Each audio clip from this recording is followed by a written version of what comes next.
हफ्तों के ज्ञाप के बाद इस प्रकार परमेश्वर के संतों के साथ मिलने के लिए एक साथ थोड़ी देर परमेश्वर के पवित्र कलाम से मनन करने के लिए परमेश्वर ने जो मौका हमें प्रदान किया, इस मौके के लिए धन्यवाद।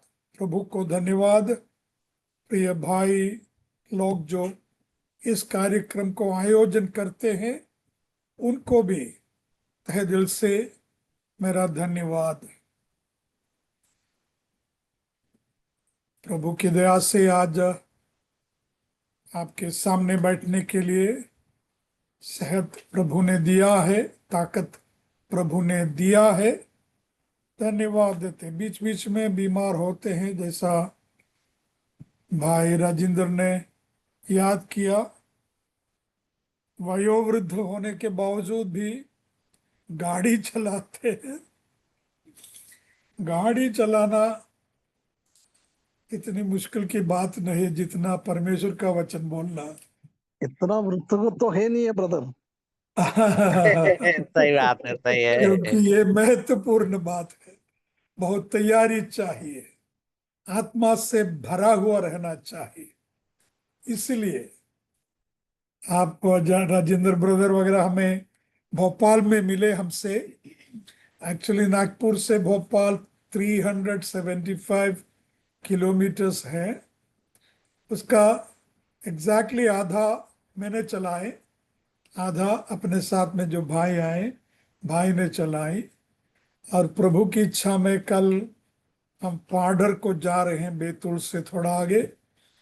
वहाँ वेडनेसडे बाइबल स्टडी हर वेडनेसडे को होते हैं, बीच बीच में हमें भी बुलाते हैं। तो कल के बाइबल अध्ययन के लिए एक पुराना मिशन हॉस्पिटल वहाँ है। हालांकि वो लूथरन लोगों के हैं, जर्मन मिशनरियों ने स्थापना की उस हॉस्पिटल के, बहुत पुराने हैं। पर वहाँ विश्वासी लोग हैं स्टाफ के रूप में। तो हम उनके न्योता के अनुसार कल जाएंगे यहाँ से। लोग रिक्वेस्ट है, उनके निवेदन है कि कम से कम महीने में एक बार आके वचन सिखा के जाना है। हाँ, उधर एक असेंबली गैदरिंग भी है, आप लोग प्रार्थना में याद कर सकेंगे। एक भाई जिनका नाम है दिलीप पापड़े, महाराष्ट्रियन है, उनके घर के ऊपर ही एक हॉल बनवाया है। उस हॉल में कुछ लोग बैठते हैं, हॉस्पिटल के स्टाफ। और आज मैसेज भेजा कि वो लोगों का कई डाउट है आत्मा के बारे में, मरने के बारे में, मृत्यु के बाद के अनुभव के बारे में वगैरह। तो मैंने बोला ठीक है, हम आते हैं, जो जानकारी हमें है वो हम उनको समझाएं। और मैंने बोला डिस्कशन के रूप में, क्वेश्चन आंसर के रूप में रखेंगे। तो ब्रदर ने सही प्रार्थना किया। सुनने वाला और सुनाने वाला दोनों जरूरतमंद है। ऐसा कोई नहीं जिसको परमेश्वर के वचन की जरूरत नहीं है। इसलिए वचन को द्विधारी तलवार के रूप में शास्त्र में वर्णन किया है। वो दोनों तरफ काटते हैं, वचन बोलने वाले को भी काटेगा और सुनने वालों को भी इस तलवार काटने वाली है। तो हम लोग रोमियो का पत्र का अध्ययन कर रहे थे। तो बीच में कहाँ तक पहुंचा, कहाँ से आगे बढ़ा, ये मुझे याद नहीं। छठा अध्याय में हम थे, इतना मालूम है। पांचवें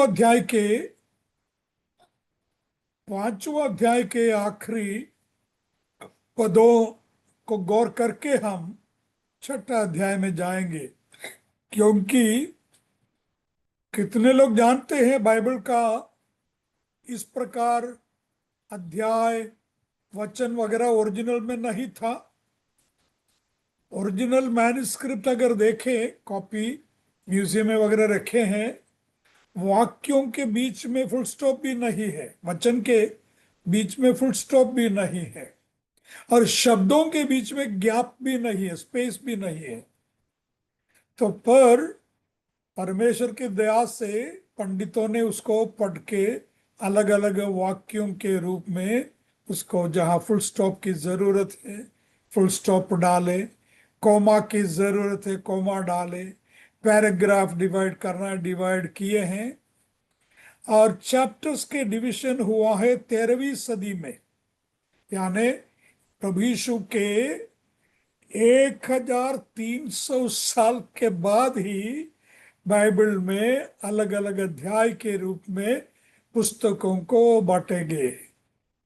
और 300 साल लगे 16वीं सदी में है वचन नंबर, एक पहला वचन, दूसरा वचन, तीसरा वचन, इस प्रकार वचन को बांटे। तो शायद आप सब जानते होंगे, जिनको नहीं मालूम है नई जानकारी के रूप में स्वीकार कीजिए। तो पांचवा अध्याय खत्म कहाँ हुआ, छठा अध्याय कहाँ शुरू हुआ, ये इतना पौलुस की दृष्टि में महत्वपूर्ण नहीं था। लगातार लिखते गया लिखते गया। तो पांचवा अध्याय के बीच में 20वां वचन और 21वां वचन, पांचवा अध्याय के 20, व्यवस्था ने प्रवेश किया कि अपराध बढ़ जाए, वरन जहां पाप बढ़ा वही अनुग्रह में उससे भी कहीं अधिक वृद्धि हुई।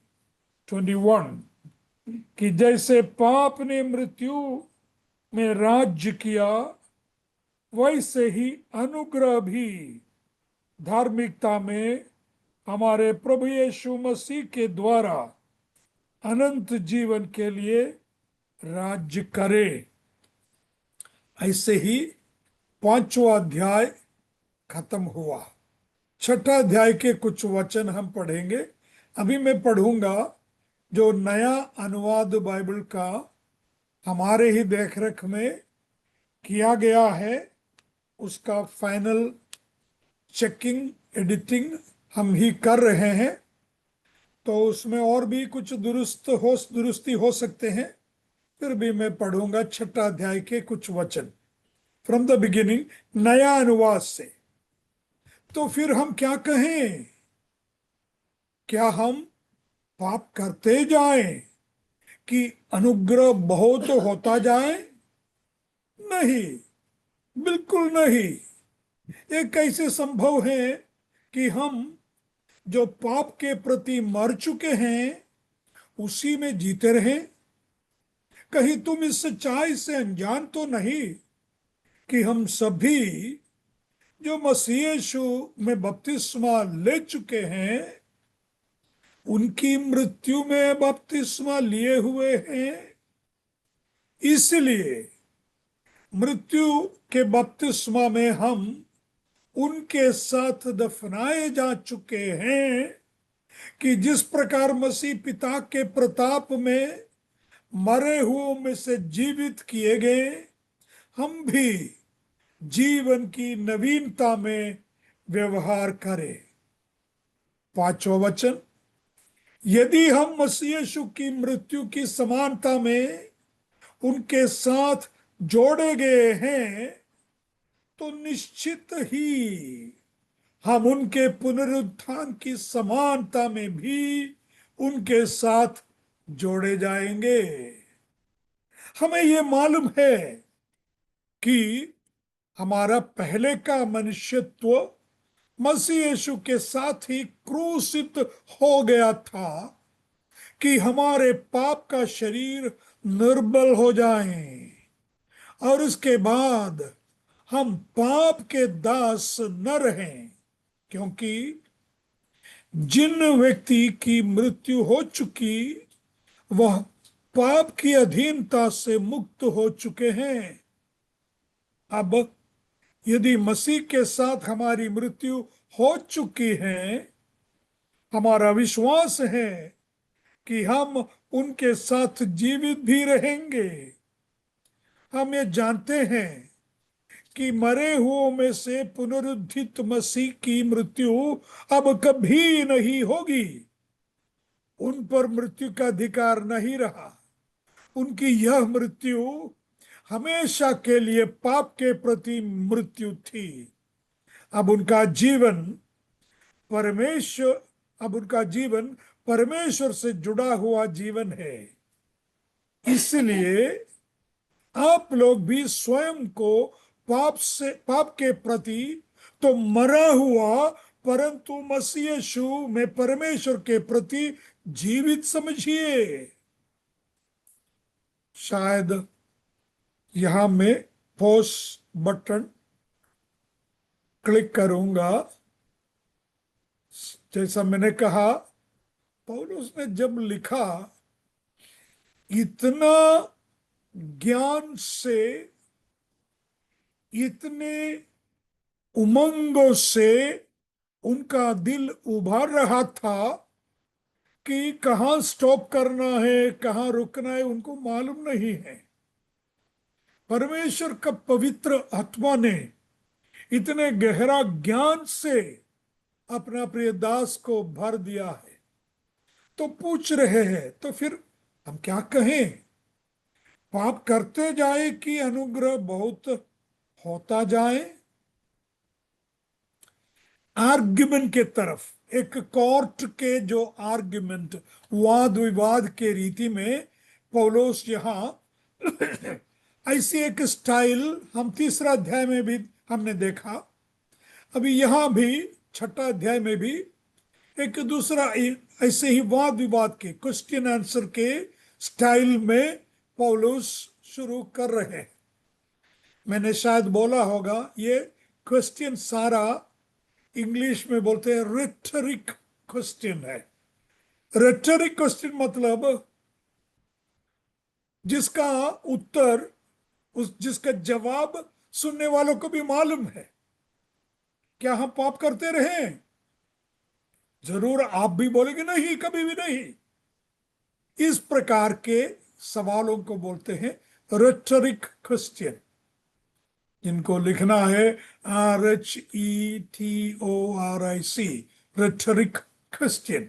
RHE rhetoric, TORIC, rhetoric question. कोई बात नहीं, अभी भाषा सिखाने के समय नहीं है, बाइबल सिखाने के समय है। हम इस छठा अध्याय में के मनन करेंगे।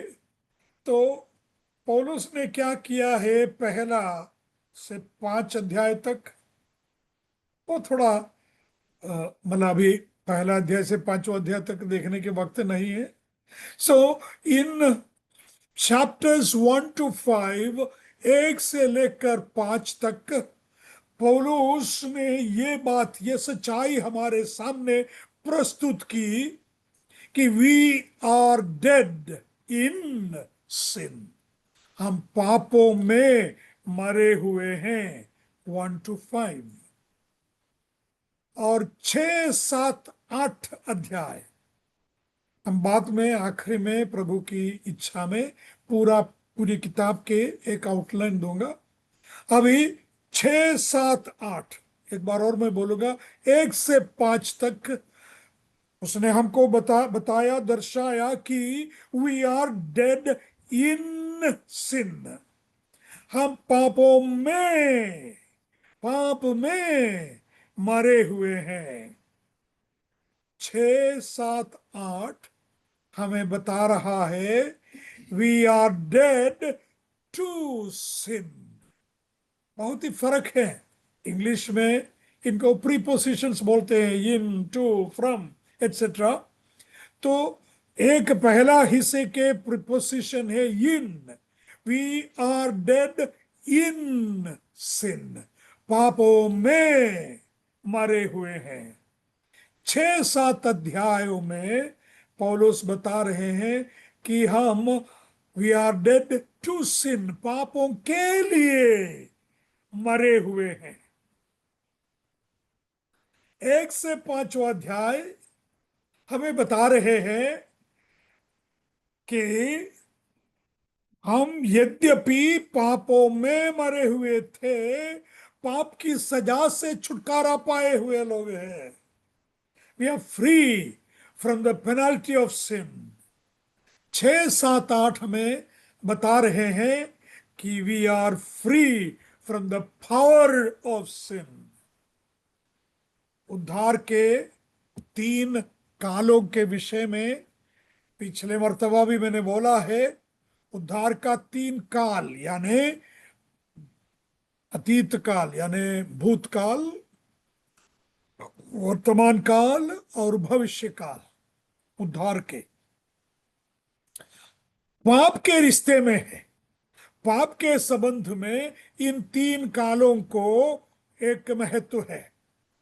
नंबर 1, वी जब हम उद्धार पाते हैं, प्रभु को स्वीकार करते हैं, हर तरह की सजा से छुटकारा है। हम 8वां अध्याय में वही पढ़ेंगे भविष्य में।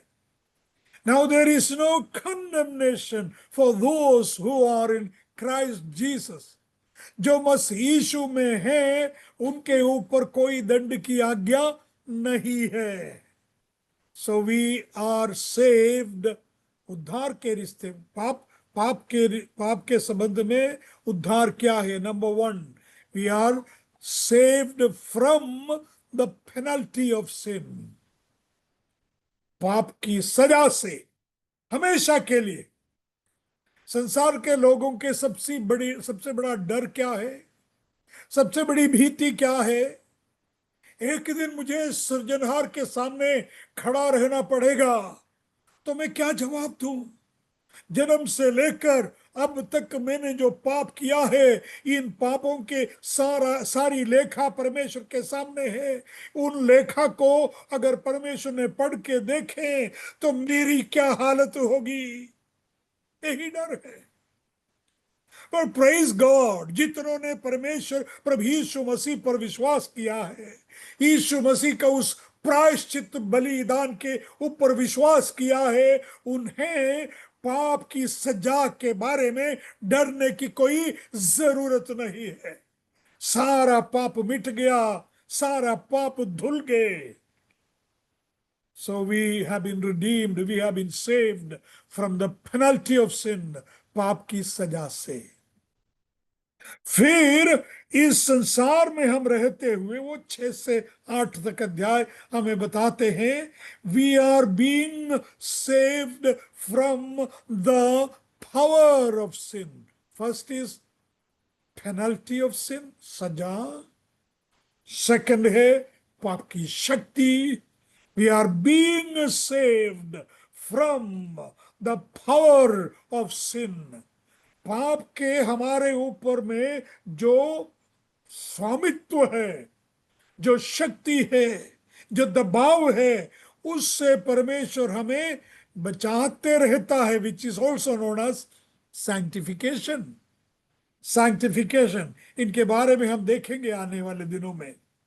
फिर तीसरा है, हमें पाप के अस्तित्व से, पाप जहां है वहां से हमें प्रभु उठा लिए जाएंगे। वहां कोई पाप नहीं है, कोई दाग नहीं है, तो उसको बोलते हैं the future tense of our salvation, हमारा भविष्य। दूसरा एक शब्द है ग्लोरिफिकेशन। ओके, जस्टिफिकेशन, पाप के पेनल्टी से, पाप की सजा से बचाया जाना, उसको बोलते हैं जस्टिफिकेशन। फिर दूसरा है पाप के सामर्थ्य से, पाप की शक्ति से छुड़ाए जाना धीरे धीरे धीरे, जिसको कहते हैं सैंक्टिफिकेशन, पवित्रीकरण। धार्मिकता, नीतिकरण नंबर 1। सेकंड है पवित्रीकरण, नंबर 3 है ग्लोरिफिकेशन, महत्वीकरण। तो ये सारांश में। तो आज हम छठा अध्याय देख रहे हैं।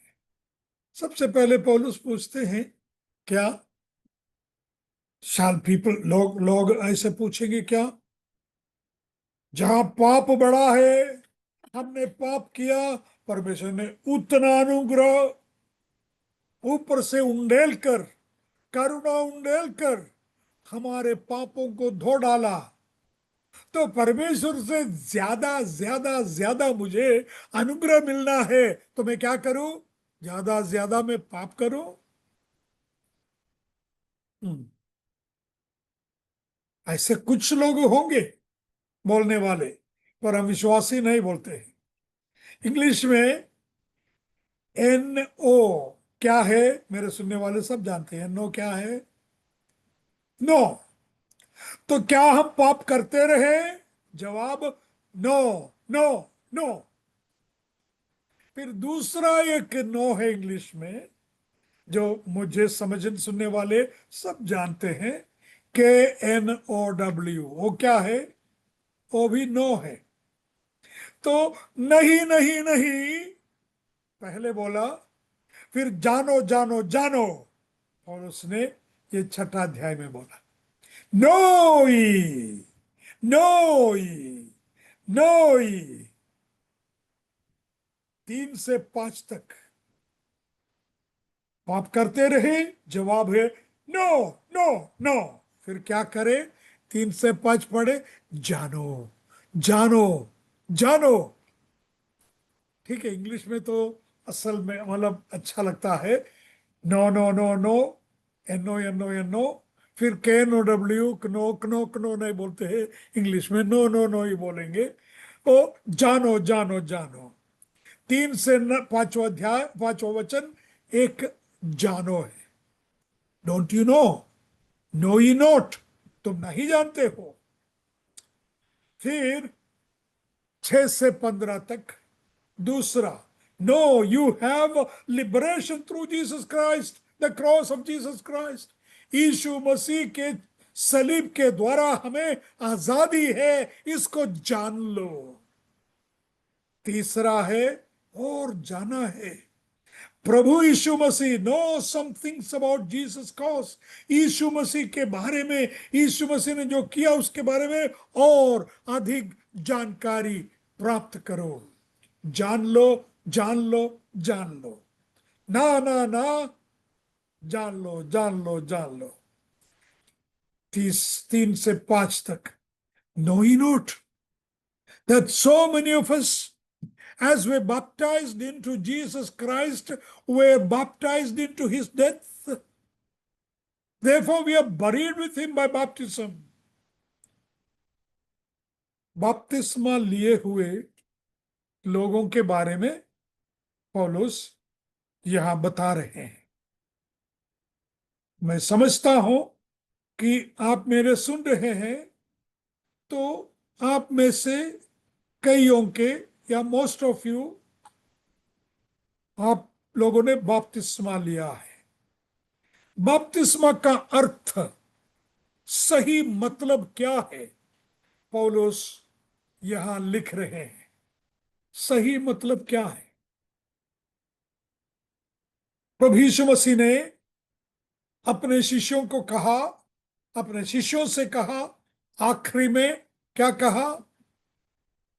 All authority in heaven and on earth is given to me. Matthew 28:18 से बोल रहा हूं, मेरे स्मरण से बोल रहा हूं। Matthew 28:18. All authority in heaven and on earth is given to me. Therefore, go ye into all the world. Make disciples of all nations, baptizing them in the name of the Father, Son, and the Holy Ghost, teaching them to observe all that I have commanded you. Lo, I am with you always, even unto the end of the world. वचन आपको पाठ होंगे, पाठ नहीं तो एक बार खोल के पढ़िएगा। कोई आप में से कोई पढ़ेंगे, मत्ती 28 के 18, 19, 20। हिंदी में पढ़िए, मैंने बोला Jesus came to them and said, all authority in heaven and on earth is given unto me, therefore go ye into all the world. Make disciples of all nations, baptizing them in the name of the Father, Son, and the Holy Ghost, teaching them to observe all that I have commanded you. Lo, I am with you always, even unto the end of the world. पढ़िए कोई, इतने में मैं थोड़ा पानी भी P लूंगा. कौन पढ़ रहे हैं? बहनें भी पढ़ सकती हैं. नहीं कौन सा संगत मत्ती 28, 18, 19, 20. यीशु ने उसके पास आकर कहा, स्वर्ग और पृथ्वी का सारा अधिकार बहन मुझे। छुट्टी, 1 मिनट रुकिए. यीशु ने उनके पास, उनके, आपने उसके पढ़ा, ठीक है, ओके उन सॉरी, शिष्यों के पास. ओके, पढ़िए. उनके पास आकर कहा, स्वर्ग और पृथ्वी का सारा अधिकार मुझे दिया गया है, इसीलिए तुम जाओ, सब जातियों के लोगों को चेला बनाओ और उन्हें पिता और पुत्र और पवित्र आत्मा के नाम से बपतिस्मा दो और उन्हें सब बातें जो मैंने तुम्हें आज्ञा दी हैं मानना सिखाओ, और देखो मैं जगत के अंत तक सदा तुम्हारे संग हूँ। थैंक यू बेटी. अगर इन 3 वचनों के ऊपर गौर करना है तो मुझे 3 घंटे चाहिए. तो पूरा नहीं बोलूंगा, पर बपतिस्मा का विषय इस अध्याय में आया है, रोम 6 अध्याय में, इसलिए थोड़ा सा उसके बारे में बोलना सही समझता हूं. यीशु ने सबसे पहले क्या बोला? आकाश या स्वर्ग और पृथ्वी में सारा अधिकार मुझे दिया गया है, ऑल अथॉरिटी. फिर शायद यीशु ने नहीं बोला, फिर भी शिष्यों ने समझी एक बात है. क्या बात है? मैं तुम्हें भी अधिकार दे रहा हूं. स्वर्ग के परमेश्वर पिता ने, यूहन्ना में यीशु ने बताया है, as the father has sent me so send I you. जैसा पिता ने मुझे भेजा है वैसा मैं तुम्हें भेज रहा हूं. तो इसलिए यहां भी हम समझेंगे, यीशु कह रहा है, वहां लिखित नहीं है, स्वर्ग और पृथ्वी के सारे अधिकार मुझ में दिया गया है, इसलिए जाओ, इस अधिकार में जाओ, शिष्य बनाओ. फिर शिष्यों के बाहरी तौर से एक अनुभव, अंदरी तौर से आंतरिक एक अनुभव. बाहरी तौर का अनुभव क्या है? बपतिस्मा. और वो भी ध्यान रखिए, पिता, पुत्र, पवित्र आत्मा के नाम में. यद्यपि इस अनुभव आध्यात्मिक है, स्पिरिचुअल एक्सपीरियंस है, उसको बाहरी तौर से दर्शाने के लिए एक विधि परमेश्वर के वचन में दिया है. पिता, पुत्र, पवित्र आत्मा के नाम में हम बपतिस्मा लेते हैं या लोगों को देते हैं. क्या कर रहे हैं हम? त्रिएक परमेश्वर के साथ उन्हें जोड़ देते हैं. त्रिएक परमेश्वर के हाथों में उस व्यक्ति को हम समर्पण करते हैं. त्रिएक परमेश्वर के स्वभाव को साझा करने के लिए उस व्यक्ति को हम परमेश्वर के चरणों में रखते हैं. यही बपतिस्मा है. बहुत ही महत्वपूर्ण है, बहुत ही महत्वपूर्ण है. बपतिस्मा करना, अभी बीच में अभी 6 लोगों के बपतिस्मा हुआ, यहाँ से 65 किलोमीटर दूरी में. सारे मैं स्पष्ट नहीं बता पाऊंगा, जगह के नाम भी नहीं बता पाऊंगा, पर जब बपतिस्मा हम देखते हैं, देने वाले जो दिए हैं अपने मन में इसी प्रार्थना है, इसी भावना है कि इस भाई या बहन त्रिएक परमेश्वर के स्वभाव को साझा करे, त्रिएक परमेश्वर की महिमा को साझा करे, त्रिएक परमेश्वर के रखवाले, त्रिएक परमेश्वर की सुरक्षा अनुभव करे। यीशु ने आखिरी में क्या बोला वहां, मत्ती 28 के 20वां वचन, देखो मैं जगत के अंत तक या समय के अंत तक तुम्हारे साथ। और वहां भी एक शब्द इंग्लिश में देखे तो क्या है, कौन है हमारे साथ, कौन है हमारे साथ, आई एम, है ना, मैं हूं। ग्रीक में ईगो एमी, मैं हूं। सबसे पहले हम ये दो शब्द कहां सुना, मैं हूं, सबसे पहले निर्गम के किताब 3 अध्याय में मूसा ने परमेश्वर को, जो झाड़ी में जलती हुई झाड़ी में प्रकट हुआ, उस परमेश्वर को पूछा आपका नाम क्या है। अभी वहां जाने के लिए वक्त नहीं है, समय बहुत कम है। तो परमेश्वर ने क्या जवाब दिया, I am that I am, मैं हूं जो सो हूं। हिब्रू भाषा में है, पुराने नियम, वहां लिखा है एखिए आशेर एखिए, एखिए मैं हूं। यीशु ने भी वही कहा, कई मर्तबा कहा, आखिरी भी यीशु कह रहा है आई एम। कौन, सारे जगत के उत्पन्न करने वाला सृष्टिकर्ता परमेश्वर, मैं तुम्हारे साथ हूं।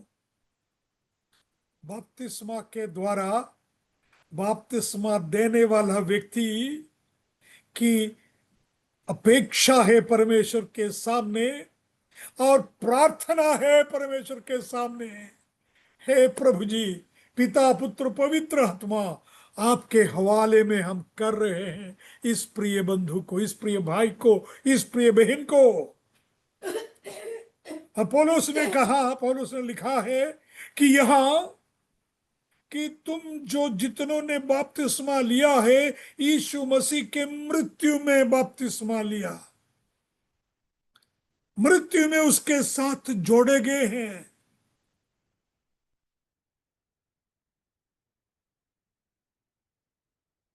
जैसा एक मरा हुआ व्यक्ति को, एक शरीर लाश को हम दफनाते हैं, वैसे ही व्यक्ति को हम पानी में डुबाते हैं।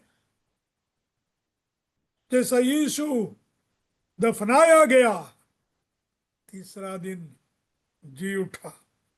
और यहां पौलुस कहता है, निश्चित हम भी उसके पुनरुत्थान की समानता में जी उठेंगे, उसके साथ जोड़े जाएंगे। अभी दो प्रकार के पुनरुत्थान के बारे में यहां पौलुस चर्चा कर रहे हैं। एक है यीशु के साथ हमारे पुराने व्यक्तित्व मर जाएंगे, पुराना व्यक्तित्व मारा जाएंगे सलीब पर। हम गीत गाते हैं ना, यीशु के साथ मारा गया। वचन में पौलुस ने लिखा है गलाती 2:20 में, गलाती 2:20 में क्या है, I have been crucified with Christ. Nevertheless do I live, it is not I, but Christ lives in me. मैं यीशु मसीह के साथ सलीब पर चढ़ाया गया व्यक्ति हूं, फिर भी बाहर जो जीवित में दिखता हो वो मैं नहीं, यीशु मुझ में जी रहा है। तो हमने पहले अभी अभी थोड़ी देर पहले देखा कि 1 से 5 तक अध्याय में पौलुस ने बोला यीशु के साथ, यीशु पर विश्वास करने के द्वारा हम पापों की सजा से मुक्त हो गया है। फिर 5, 6, 7, 8 3 अध्यायों में हमने देखा, हमने बोला है तीनों अध्यायों में किस प्रकार यीशु की मदद से, यीशु की सामर्थ्य से हम पाप से, पाप के जीवन से छुटकारा प्राप्त करें, छुटकारा प्राप्त करें। तो अभी पौलुस कहता है जब आपने यीशु मसीह के ऊपर विश्वास करके यीशु मसीह के आज्ञा के मुताबिक बपतिस्मा लिया है, तो हम उसके मृत्यु में उसके साथ, उसका साथी बना है। सिंपल भाषा में यीशु मसीह की मृत्यु में हम यीशु मसीह के साथी बन गए हैं। 2 साथी यीशु मसीह के थे, याद है ना? सलीब पर डाकू एक लोग। दाएं एक बाएं, 2 डाकू लोग। उसके कुछ दिन पहले मत्ती 20वें अध्याय में, अभी देखने को समय नहीं है, 2 लोगों की मां आई, याकूब और यूहन्ना के, और बोले हमारे 2 बच्चे हैं, 2 बेटे हैं, आपके साथ घूम रहे हैं, चलते हैं फिरते हैं। हमें मालूम है तू अपना राज्य में आने वाला है, शासक बनकर, एम्परर होके, शहंशाह होकर तू आने वाला है। तो ये एक विनती मेरी है, मेरे बच्चों में से एक को दाएं और एक को बाएं और आप बिठाना। वो यीशु ने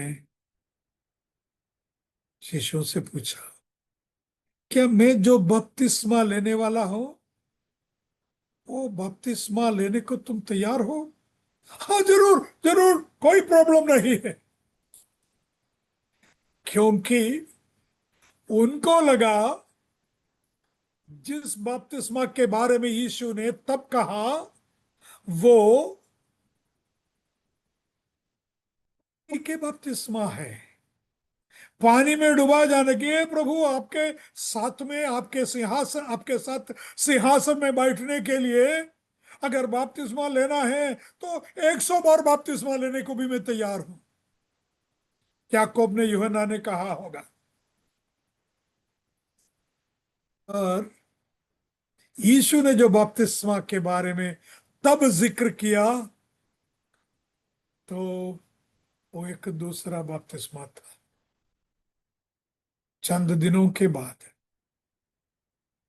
याकूब और यूहन्ना की मां दूर खड़ी है, दूर खड़ी है, बीच वाला सलीब में उनके बच्चों के गुरु तड़पते हैं, 3 किलो में टंगा हुआ तड़प रहे हैं मृत्यु की वेदना से।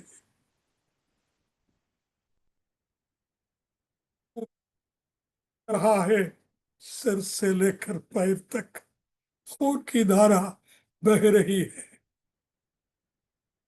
दूर से खड़ा रहकर याकूब और यूहन्ना की मां ने देखा, प्रभु जी कितना अच्छा हुआ, तभी हमारे प्रार्थना के उत्तर नहीं दिया। एक को लेफ्ट में, एक को दाएं में, एक को बाएं में बिठाना मैंने बोला। अगर तभी अगर मेरी प्रार्थना के उत्तर मिलता है तो मेरे दोनों बेटे अभी सलीब पर इस प्रकार टांगा हुआ मुझे देखने को मिलता था। सलीब में एक ने कहा यीशु तू जब तेरा राज्य में आएगा मेरी सुधि ले। मेरी भी सुनी ली। यीशु ने क्या जवाब दिया? टुडे, आज तुम मेरे साथ स्वर्ग में, you will be with me in paradise. Look 23:43 देख सकते हैं। आज तो भयंकर एक बपतिस्मा था उसका, उस डाकू का। कुछ लोग बोलते हैं बिना बपतिस्मा उद्धार होता है क्या? बिना बपतिस्मा उद्धार जरूर होगा अगर तुम भी सलीब पर हो तो। तुम भी अगर सलीब पर टांगा हुआ है तो बपतिस्मा की जरूरत नहीं है। कई लोग, ये ज्यादातर पुराने पंथ के लोग बोलते उद्धार पाया है ना, काफी है।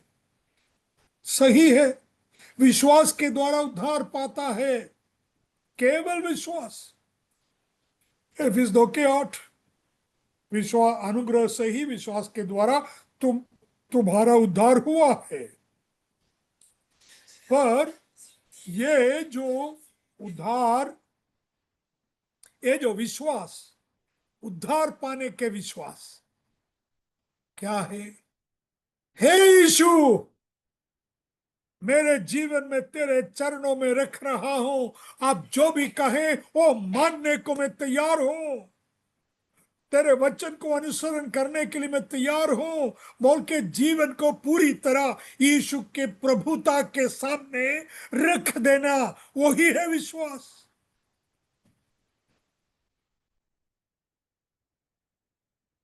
उद्धार पाने के लिए बपतिस्मा की जरूरत है? नहीं। अगर सलीब पर चढ़े जाए तो बपतिस्मा केवल एक सिंबल है, एक प्रतीक है। जो आध्यात्मिक अनुभव हमें मिला है, उस आध्यात्मिक अनुभव, जो ट्रांसफॉर्मेशन, जो परिवर्तन हमारे जीवन में हुआ है, उस परिवर्तन को बाहरी तौर से प्रकट करने की एक विधि है।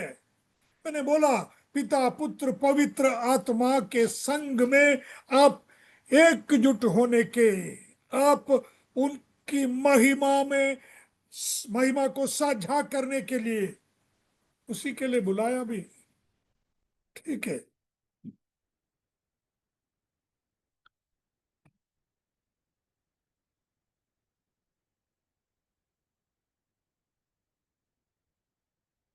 यीशु के लिए मरने को तैयार बपतिस्मा लेने वाले वो ही कहते हैं, कहना चाहिए। यीशु सलीब पर चढ़ाया गया, उस यीशु के साथ मरने को भी मैं तैयार हूं। उस यीशु जैसा गाड़ा गया, वैसे गाड़े जाने के लिए मैं तैयार हूं, क्योंकि मुझे मालूम है यीशु के साथ मैं जी उठने वाला हूं, जी उठने वाली हूं।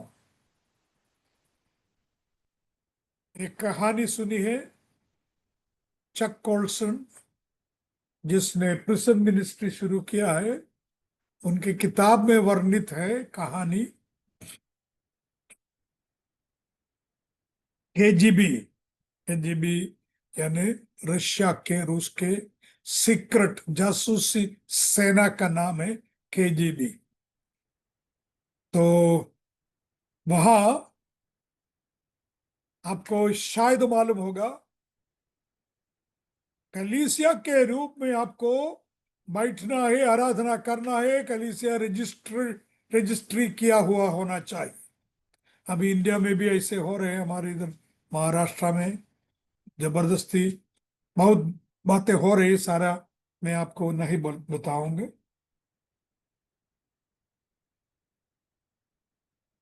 और हर रजिस्टर्ड चर्च में संडे में लोग बैठते हैं, एक अनजान व्यक्ति भी आ जाएंगे, पास्टर जी जो है स्वागत वेलकम बोल के बिठाएंगे। पर ये अनजान व्यक्ति कौन है? केजीबी के एक अधिकारी है, सीक्रेट जासूसी सेना के अधिकारी है। ये देखने के लिए क्या उधर के प्रेसिडेंट के विरुद्ध कुछ बोल रहे हैं, प्राइम मिनिस्टर के विरुद्ध कुछ बोल रहे हैं, ये सुनने के लिए। इसलिए बहुत घबराए हुए चर्च में प्रचार होता है। पर साथ ही साथ कुछ अंडरग्राउंड चर्च है जो रजिस्टर्ड नहीं है, विश्वासियों के चर्च है। अंडरग्राउंड मतलब जमीन के नीचे, ऐसा नहीं है। सीक्रेट चर्चेस, बाहर में चर्च के कोई आकार नहीं है, रूप नहीं है, कोई क्रॉस नहीं है, फोटो नहीं, कुछ नाम भी नहीं है। तो ये भी ढूंढते रहते हैं। केजीबी लोग ढूंढते रहते, कहीं न कहीं आराधना होती क्या, कहीं मसीही लोग इकट्ठे होते क्या। तो ये एक जगह के अनुभव है, चकोलसन की किताब में है। दरवाजे में खटखटाए, कोई खोले नहीं। केजीबी के ऑफिसर्स फिर चिल्लाया, हम केजीबी से आया है, मिलिट्री आपके पुलिस समझ लो, आज की पुलिस से आए हैं, तो भी नहीं खोले। तो फिर दरवाजा कैसे तो भी तोड़ के ये पुलिस अंदर आए। ध्यान से सुनिए। और पुलिस ने बोला, ये meeting, this is illegal meeting, इधर आराधना नहीं हो सकेंगे। हम मसीह को छोड़ने को तैयार है, ऐसा कितने लोग हैं, हाथ ऊपर करो। कुछ लोग, कुछ लोगों ने हाथ ऊपर किया, लोगों को बाहर लेके गए आजाद। और भी बोला, और कोई है मसीह को छोड़ने को तैयार, कितने हैं, हाथ ऊपर करो। तो कुछ लोग और गए, फिर चंद लोग बच गए, 2-3 लोग बचे। पुलिस ने बोला, अभी तुम 3 लोग बैठे हैं, हाथ ऊपर करो। यीशु को छोड़ो ऐसा नहीं बोला, हाथ ऊपर करो। 3 लोग हैं, हाथ ऊपर किया, बस इतना ही बोला ना, यीशु को छोड़ो नहीं बोला इसलिए। तो बाकी सब बाहर गए। एक पुलिस लोग भी हाथ ऊपर करके, चलो हम प्रभु की स्तुति करें, आराधना करें, बोले। क्योंकि वो लोगों ने बोला, पिछले हफ्ता हम दूसरे एक चर्च में थे, वहां इसी प्रकार हुआ, और जो वचन वहां बोले जा रहे थे, उस वचन हमारे दिल को छू लिया, हमने विश्वास किया है। पर हमारी नौकरी ये है, इसलिए नौकरी तो हम करते हैं। तो साथ में सब मिलके प्रभु की आराधना की। शायद इस प्रकार के एक माहौल अपने इंडिया में आ सके। प्रार्थना करें, ऐसे अधिकारी लोगों का परिवर्तन हो जाए। बपतिस्मा क्या है, मैं भविष्य काल में बता रहा हूं। यीशु के साथ मरने को मैं तैयार हूं, यीशु के लिए गाड़े जाने के लिए मैं तैयार हूं, ताकि मैं यीशु के साथ जी उठ के महिमा में उसके साथ रहने जा रहा हूं। प्रभु की स्तुति हो। आमीन।